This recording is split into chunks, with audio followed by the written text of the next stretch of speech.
तर जसं नवनीत राणा म्हणताय तसं राज्यामध्ये गेल्या महिन्यात झालेल्या अतिवृष्टीमुळे शेतकऱ्यांचं कंबरडं मोडलेलं आहे आणि शेतकऱ्यांना मदतीसाठी सरकारनं जे काही पॅकेज जाहीर केलं, मात्र सरकारनं जाहीर केलेली ही मदत अद्याप तरी शेतकऱ्यांपर्यंत पोहोचलेली नाही। त्यामुळे शेतकऱ्यांची दिवाळी अंधारातच आहे। दिवाळी पाण्यात गेली, आता आमची दिवाळी कशी करायची? लोक गोड करतात, पण आम्हाला हो का बाजरीची भाकर ही डोळ्यात माझ्या आसू येतं। त्याच्या भाकरीवर दिवाळी साजरी करायची। टमाटे पाण्यात गेलेले आहे, बाजरी पाण्यात गेली, वाहून गेली, त्याच्यामुळे दिवाळी पाण्यात सगळं गेले। ऐन दिवाळीच्या सणासुदीत अतिवृष्टीग्रस्त शेतकऱ्यांवरती राज्य सरकारनं ही वेळ आणली आहे। आता हो का मीठ घालून बाजरीची भाकर आणि ठेसा। दिवाळीत या शेतकऱ्यांच्या घरी दिवाळीचा ना दिवाय ना वाद।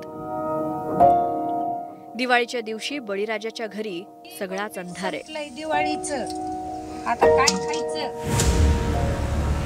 राज्यात एका महिन्यापूर्वी झालेल्या अतिवृष्टीमुळे शेतकऱ्यांचं सगळं हिरावून घेतलंय।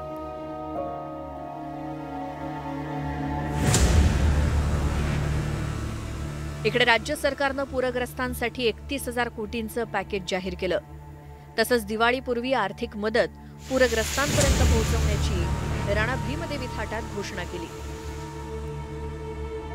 पण वास्तवात अतिवृष्टी आणि पूरग्रस्तांपर्यंत मदत काही पोहोचली नाही। बीडच्या आष्टी तालुक्यातील लालाबाई धोंडे या त्यापैकीच एक आहेत। बहीण आज रडते ढासा ढासा, लोक आनंदाने फटाकड्या उडविते, दिवाळी साजरी करतात। माझ्या दारात रांगोळी नाही, किराणदार उधार देत नाही। मी आज दिवाळीची बाजरीची भाकर करून दिवाळी ही साजरी करते। लाडू नाही, कानावले नाही, काय नाही।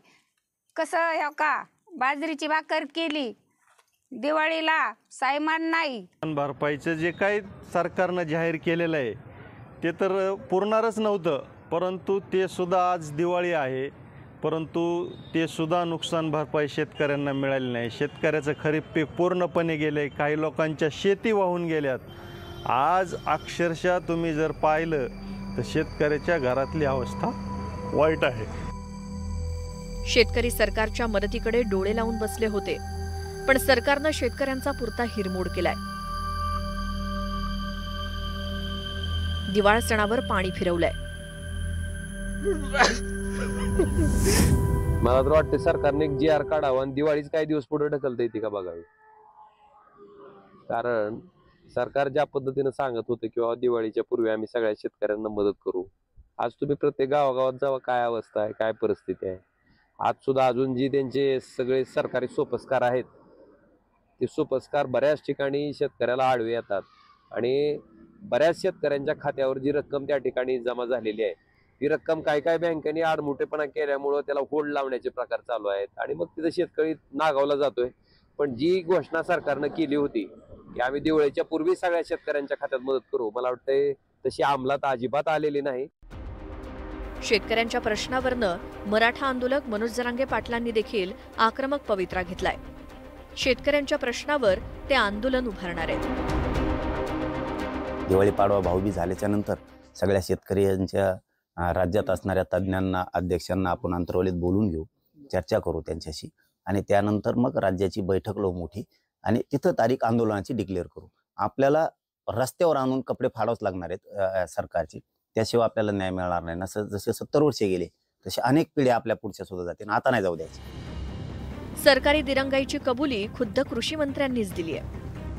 कुठल्या ज्या शेतकऱ्यांचं अतिवृष्टीमुळे पिकांचं, फळबागांचं, घराचं ह्याचं जे काय नुकसान झालं असेल त्यामध्ये राज्य सरकार त्यांना मदत द्यायला बांधिलंय आणि त्या सर्वांची मदत थोडा उशीर होतोय ही गोष्ट खरी आहे। जरी उशीर झाला तरी संपूर्ण मदत ही राज्य सरकारच्या वतीनं माझ्या त्या शेतकरी बांधवांना दिली जाईल। राज्यातील 30 जिल्ह्यांना अतिवृष्टी आणि पुराचा फटका बसलाय। त्यापैकी 15 जिल्ह्यांमध्ये शेतीचं प्रचंड नुकसान झालंय। शेतकरी पुरता हवालदिल झालाय।